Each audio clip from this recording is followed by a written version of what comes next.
ዋሚሾ ጨዋታውን ጀምረዋል። ሀዲያ ሆሳዕና ከግራ ወደ ቀኝ ዛሬ ለየት ያለ ማሊያ ለብሶ ነው የገቡት። ዘካቤራስ ከላይ ቡኒ እንደዚሁም ነጭ ቁምጣና ቀይ ካሶተኒ፣ ማርቆስ ኤልያስና አሰልጣኝ በረከት ደግሞ በአማርኛ የጨዋታ ኮሜንትሪ፣ በአፋን ኦሮሞ የጨዋታ ኮሜንትሪ፣ በላይ ተሰማና ሽፈራ ቻምቦ ይህንን ጨዋታ በኦዲዮ አንድና ሀገር ኳስን ከተጫወቱ ተጫዋቾች መካከል አንደኛው ነው። ካሊድ መሐመድ 0-0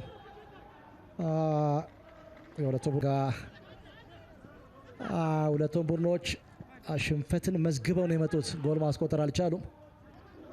በድሬዳዋ ከነማ 2-0 እንደዚሁም ደግሞ በሸገር ከተማ 1-0። በዚህ ሰዓት አለም ብርሃን ይግዛው ጥሩ ዴሊቨሪ፣ ምናልባት የመጀመሪያ ጎል ቸርነት ጉግሳ ቆሮ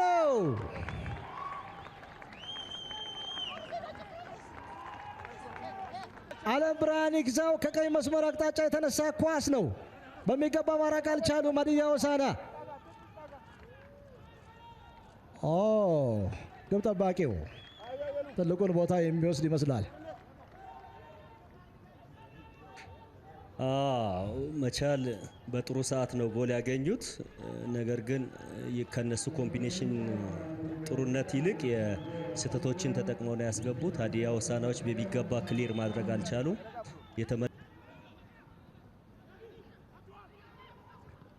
ያብስራ ፋት ቃላብ ውብሸት ሀዲያ ሆሳዕና በችግር ጊዜ ወደ ዋና ቡድን አሳድጓቸው እየተጠቀመባቸው ከሚገኙ ተጫዋቾች መካከል አንደኛው ነው። አንድ ጥፋት ነው የፈጸምኩት፣ እንዴት ቢጫ ካርድ እመለከታለሁ እያለ ይገኛል። ግን መለሰ ንጉሴ ቢጫ ካርድ መዘዋል። ቃላብ ውብሸት ላይ 5ኛ ቢጫ ካርድ፣ ቀጣዩ ጨዋታ ያመልጠዋል። ሁለተኛው ዙር 20ኛ ሳምንት ቃላብ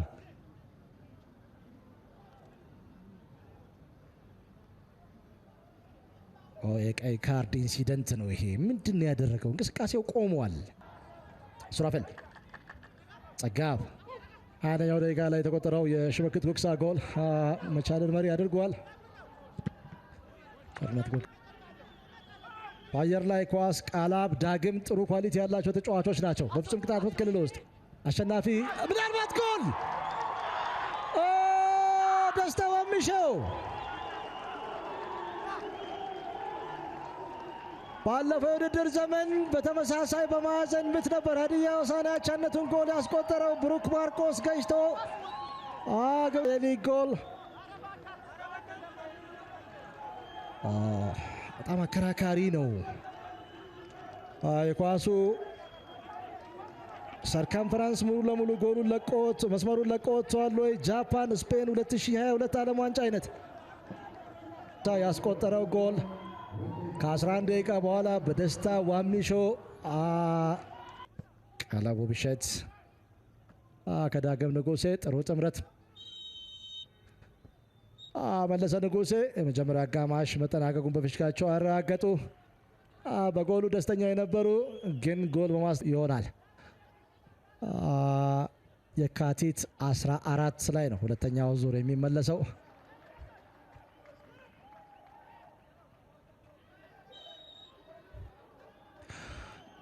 ክፍሉ የጨዋታ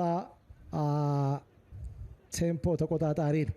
የጨዋታውን ፍጥነት ሲፈልግ ያቀዘቅዛል፣ ሲፈልግ ያፈጥናል። ከዛ ውጭ ነስረዲን በተከላካይ ቦታ ላይ በመቻል በኩል በጉዳት ምክንያት ከሜዳ የራቁ ተጫዋቾች ኤልያስ ተቀይሮ ከገባ በኋላ ተጽዕኖ ለመፍጠር እየታገለ ይገኛል። ምናልባት ታሪኩ ጸደቀ ሆሳዕና እርሱ ጥሩ ሲሆን ሀዲያ ሆሳዕና አብሮ ጥሩ ይሆናል፣ ካልሆነ ይቸገራል። በተደጋጋሚ የተመለከትነው እውነታ ይህንን የሚያሳይ ነው። የዕለቱ አልቢትር ጨዋታው መጠናቀቁን በፊሽካቸው አረጋገጡ። ሀዲያ ሆሳዕና ቀሪ አንድ ጨዋታ አለው። 7 ሽንፈት፣ 6 አቻ፣ 5 ድል። መቻል የመጀመሪያውን ዙር አጠናቋል።